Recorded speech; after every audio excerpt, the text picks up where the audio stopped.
As a passionpreneur, as someone who's making a living doing what you love, it might be a case where you have to and you should refuse a customer's money. This might come up in a situation typically where you're doing service work, where you're being compensated for your time and your expertise, your intellectual property as opposed to a product. However, I've had at least one situation where I refused to take money for and sell a customer my product. So I want to share with you a little story that illustrates that and to let you know why I do it as well. So first, a little background. But before I do that, let me say I know it's possible. If you're just starting out in your business, one of the things you want to do is to get as many customers as possible. You want to spread the word. You want to get your feet wet. It's a difficult thing to refuse money for a service. But if you can develop and stick to a policy that does just that and refuses money when it's not appropriate or not in your best interest, then I think in the long run you'll be better served. So here's the story. First, a little bit of background. I do tours here on Saipan. As a little island in the Pacific, people come here because of its war connection, World War II, the Battle of Saipan. People also come here because our sister island, Tinian, is the site from which the Enola Gay took off to bomb Hiroshima, and also the site from which Boxcar took off to bomb Nagasaki. All right, so I get requests through my Discover Saipan website for people who are interested in doing tours. And my tours are typically not your average tours. They're in English, and most of the tourist market for Saipan is Korean or Japanese or Chinese. Second, my tours are longer. They are all-day tours from 8 in the morning till 4 or 5 in the afternoon, and I take people around the entire island. I show them the war history. I show them beautiful sights, and sometimes we'll even do trekking. So it's a very thorough thorough tour, and it's also private. So rather than being in a group of strangers, my tours are private. So when you book a tour, it's just you, your party or family, whatever group you're booking with, or just yourself. So that's what makes the tours unique, and I charge a premium because you can't really get that anyplace else.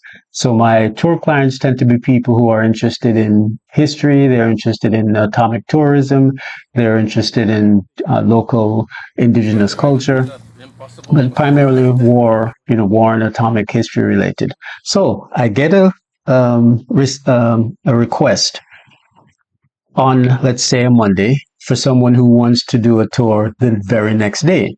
And that's fine. Short notice, happens when you're traveling. So I don't mind that.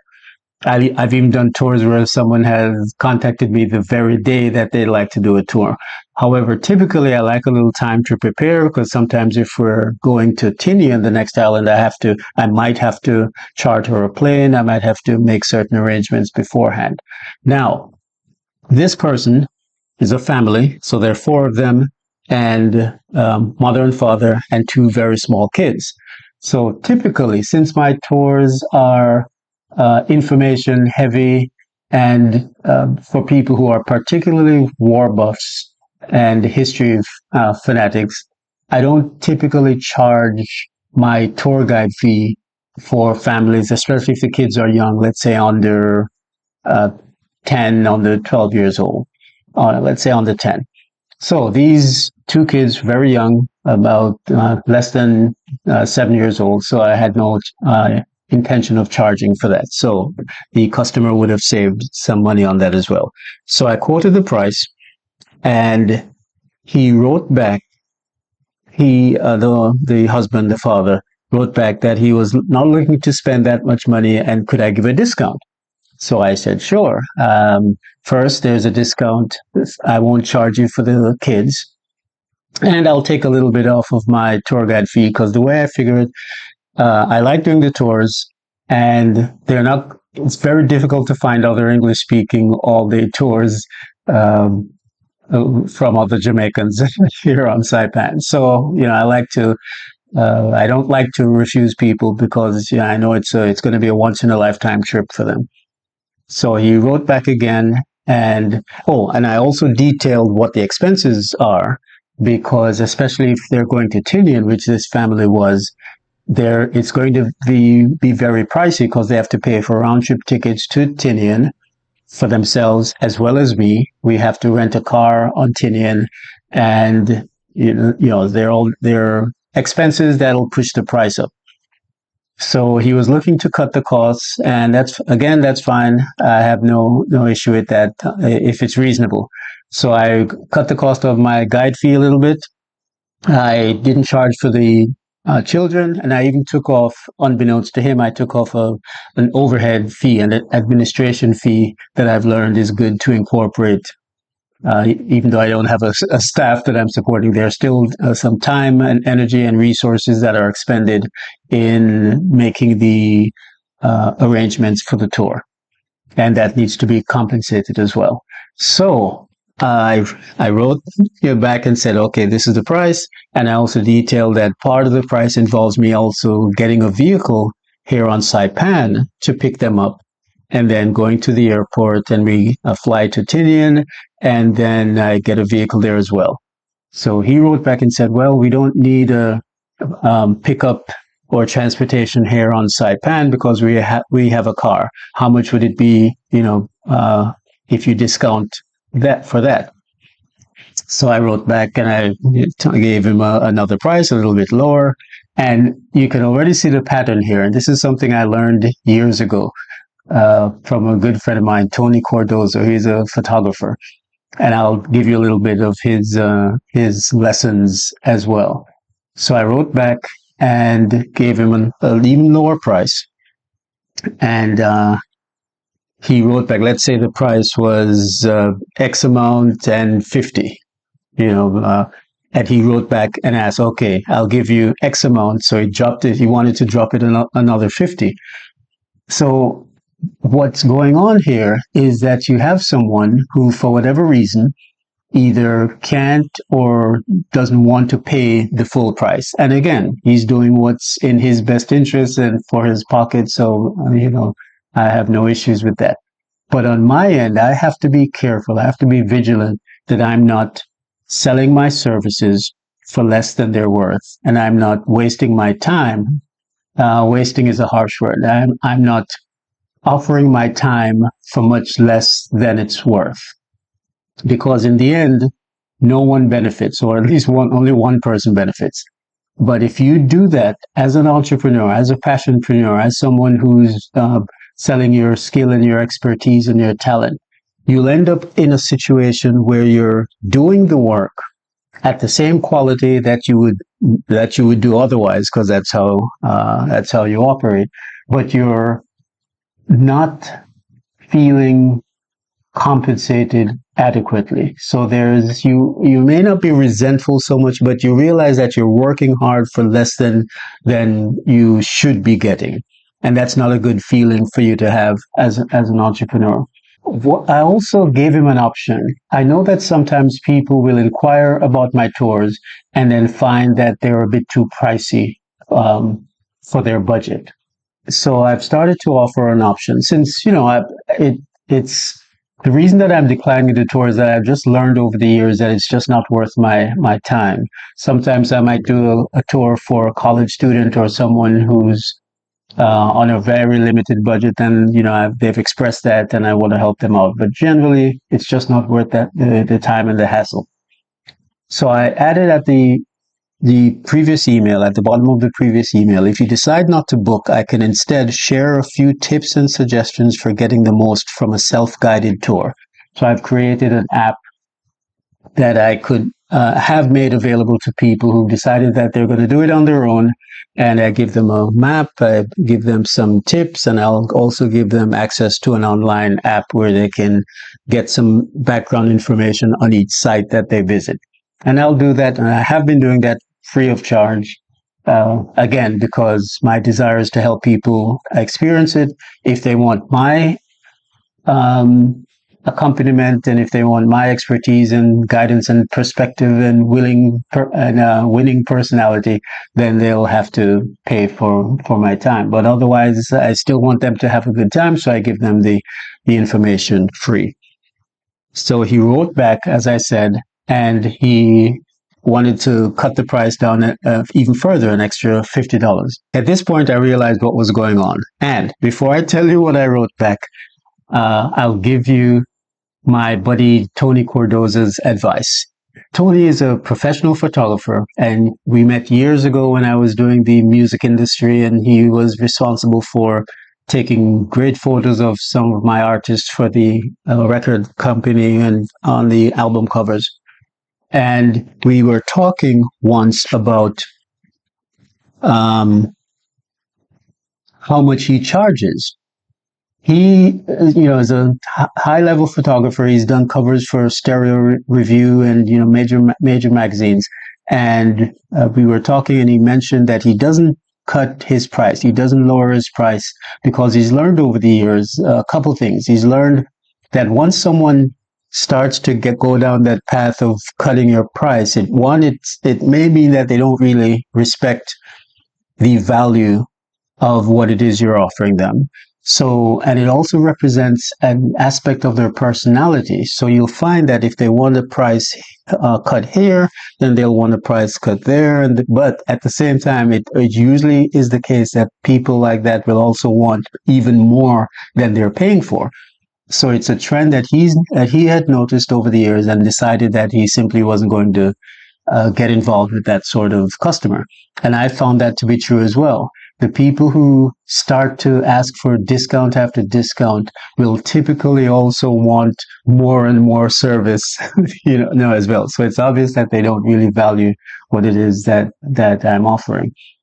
So what Tony did is he would tell people, no, sorry, I can't do the project for that price, but you can go down to XYZ photographer and ask them, and they might be willing to do it. And he told me the secret that he uses for that approach is that he knows that XYZ photographer actually charges more than he does. So he sends the client down there, they contact XYZ and realize that, they were getting a good deal with Tony, so they sometimes come back. So at that time, I had learned that bit of wisdom from Tony way before I was ready for it. At the time, I was just starting out my business. Now, granted, my business at the time was a product-based business, so there's not much room for price negotiations.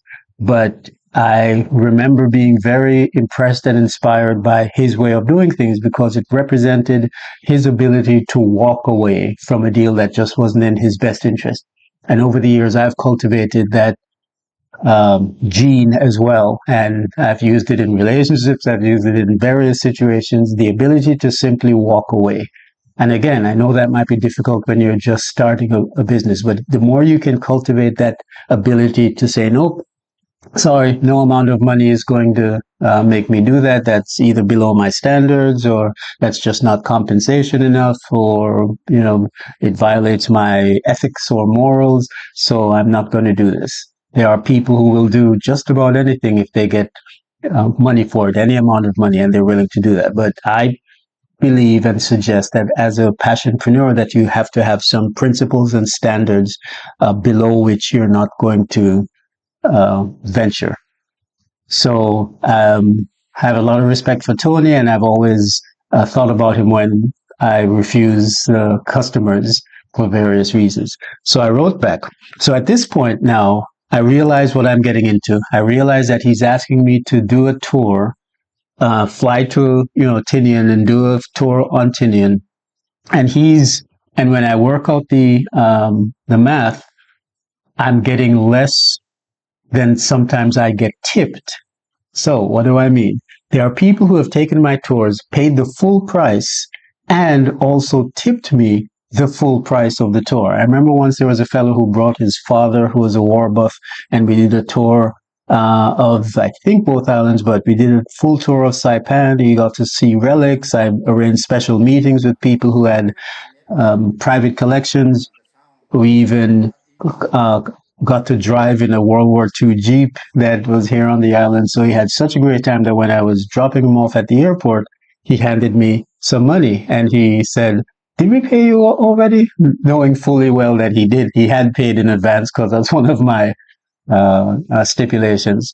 So he said, I don't know if we paid you already. So here, if you didn't pay here, take that. And I said, well, you did. And he said, oh, well, don't worry about it. So he actually paid again for the full tour, indicating that he had such an unexpectedly great time.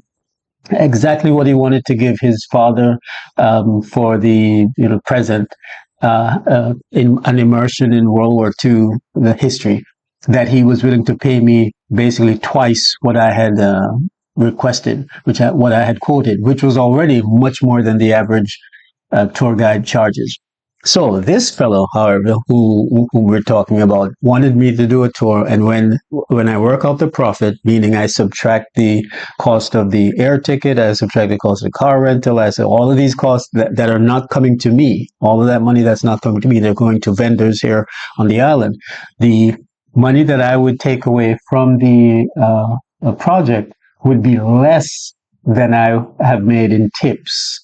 All right, so someone will tip me a few $100s, for doing a tour, and the profit from this particular venture, with all the discounts I was giving, would be less than a tip. So I realized, this is just not worth it, and so I wrote back. I understand you're looking to save money, my friend. However, past a certain point, it's not worth it time-wise for me to do a tour with no profit upside or adequate compensation for my time, and we've already passed that point. With the child discount, the vehicle discount, the overhead discount, which I didn't mention, and tour guide discount fee, with even more being requested by you, I'm afraid that's not how I do business. My tours aren't for everyone. So at this point, with no hard feelings, I'm declining to do a tour for you. I'll happily suggest you contact, and I named another company, and I'm sure they'll be able to arrange a Tinian-based contact who might be suitable. Best of success. Now, at that point, I'm done.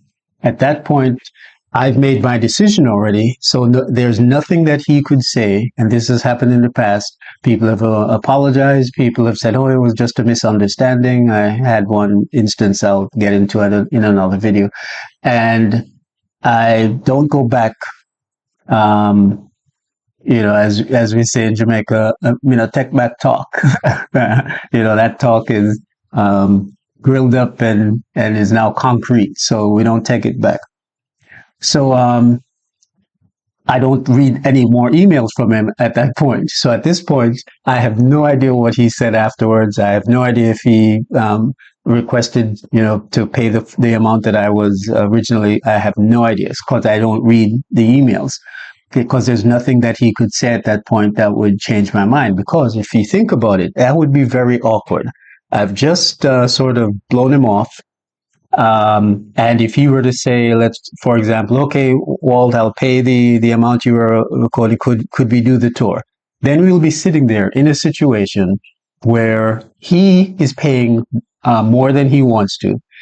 I've already decided in my mind that this is not someone who I want to deal with. And now we're sitting in a car for 7 to 8 hours, and I'm sure the issue is going to come up. I'm sure in his mind, he's going to be judging the tour based on his perception of what it's worth. So even if he has a good tour by other people's standards, I suspect that he won't believe that it was worth it. And then that might result in a bad review on TripAdvisor or, thereof. So I realized once I've reached a point where I've said, okay, that's it. No tour for you. I'm the tour Nazi. No tour for you. Then there's no sense going back, and there's no sense reading his emails. At some point I might, but I know he sent me one or two. I haven't read it yet, so I can't tell you what he said. So the point is that there is a certain point at which it is not in your best interest, and this is my opinion, to do it. Now, if you were in a situation, which I have been in the past, where you absolutely need a few $100s or what have you to pay a bill, to stop from being evicted, to whatever the situation is, then absolutely might be something you would want to consider, because it's a dire situation that requires a different response. But in general, my suggestion is that you not allow yourself to be manipulated or compromised by money. All right. Especially if you're doing something you enjoy, because then you taint the experience of it. Now, I enjoy doing these tours. I like sharing the information with people. I like seeing the enlightenment in their faces when they realize, when they put certain things together about, the history of the island. But if it's a money losing proposition, if it's a proposition where I keep doing this thing, but then still can't pay my rent and still can't meet my bills, then it taints the experience of pursuing your passion. So that's the reason why I say it's very important to be able to say no and to walk away. Because I think if your rent is already taken care of, then it's better not to devote your time to something that's going to leave you depressed at the end. So you come back after a full day's tour, and you look at what's in your hands, and you still have to, borrow money from your friends. You still have to ask your landlord to wait a few more days to get money. It's just not, and you've used valuable time that you could have used doing other things, just to get this few $100. That's not enough. So anyway, that's my rant, and just wanted to share that with you. Let me know if you've had similar experiences. I know various other countries are different. I remember giving a tour to a fellow in Singapore, and one of the things that really stood out to him was the fact that we have signs here that say we reserve the right to refuse to do business. And he said that's something that he wasn't familiar with, that he'd never seen before. So let me know if in your country, if that's something that's a thing, whether businesses post that they have the right to refuse service to anyone, because that's a thing here on Saipan, being part of the United States. But really interested in your stories. Let me know if you've had a situation where you've turned a customer down.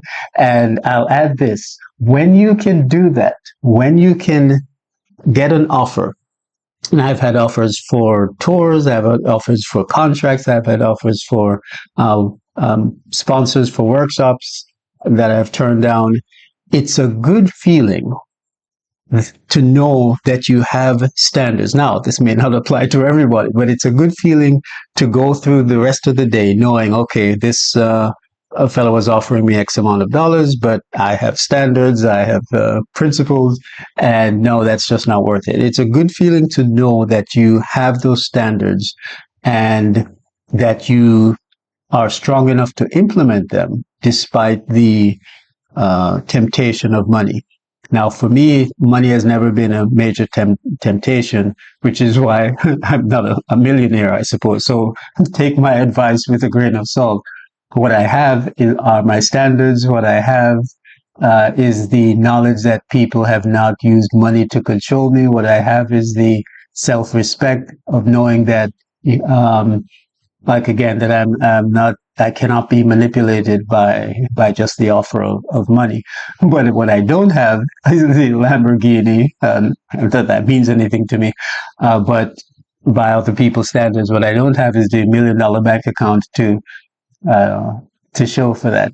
But I do have my happiness, I do have my self-respect. Anyway, so I've rambled on long enough, but that's an instance of me refusing a customer's money because of it's just not being worth it. And it's something that you may want to consider as you pursue your passion and turn your passion into profit as a passionpreneur. If this has been helpful for you, let me know in the comments, and I'll see you in the next video. Did you ever have a hobby, talent, or interest that you wish you could have pursued? Did you talk yourself out of pursuing that passion, believing that you needed to get a more practical job instead? Do you have an idea for a product or service that you'd like to develop? Have you ever wished that you could live your dream and make money doing what you love? Well, you can. With Walt Goodridge's Passion Profit Formula, you can transform any hobby, talent, passion, interest, or idea into a money-making venture. Several years ago, Walt walked away from his high-paying job as a New York City civil engineer to pursue his passion for music, writing, and helping others. In the process, he created a unique formula that countless numbers have used to unlock their passion's hidden value. Using Walt's methods, you can too.